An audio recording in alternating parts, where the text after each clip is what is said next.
Hey guys, welcome back to the channel. So today I'm back with another sketchbook painting. Today's piece is a little bit simple. I love painting paper boats. I think there's something so nostalgic about them.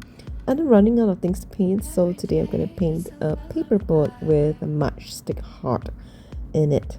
So first I just draw out the paper boat and then I'm painting the background first. I want this to be like a more natural shade of water, so it's kind of like brownish, dark brown or dark green.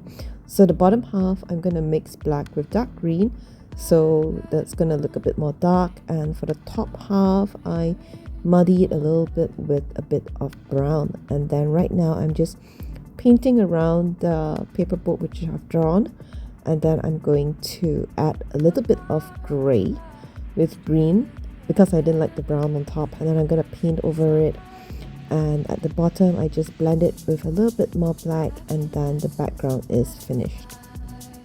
So in theory the paper boat is white, but painting plain white on it won't give you much detail, so I like to mix white with a little bit of blue and pale gray, so you get this kind of bluish tint on the white.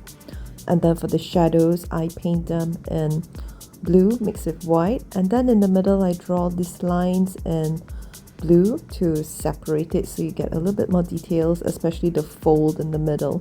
So I use this bluish shade of white to paint it as the base for this paper boat, and then I add a little bit more shadows in the back here to give it more definition. Then I continue to draw that line to separate them in dark blue.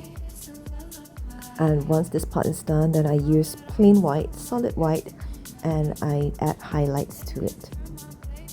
So this is usually what I like to do when I'm painting a subject that is white. And then now we're going to paint the reflection below. I first kind of like draw the shape of the boat in black, and then I mix a little bit of dark gray on the bottom part where the light is hitting the top of the boat. I just have to mirror it, and then I use a bit more water and I blend it in. Then you have a nice reflection below. Because I want to keep the focus on the boat, so the background is just going to be very simple. I add a little bit of tiny little things that you see floating in the water in olive green mixed with brown, and I add a few more random odd blades of grass here and there. Here I just mix it in dark green, and I add a little bit of highlights in olive green, but I don't want to take away too much from the paper boat, so this will do. And then for the final touch, I love adding a splash of red, so I cannot resist adding this bright red heart in scarlet, and then I shade it a little bit so that it doesn't look too bland. So at the bottom of the heart I mix blue with crimson, so you get this very nice dark shade of red, and then I add the matchstick and it is finished. I hope you like this very simple painting, and thank you guys so much for watching, and I hope to see you again in the next video. Goodbye.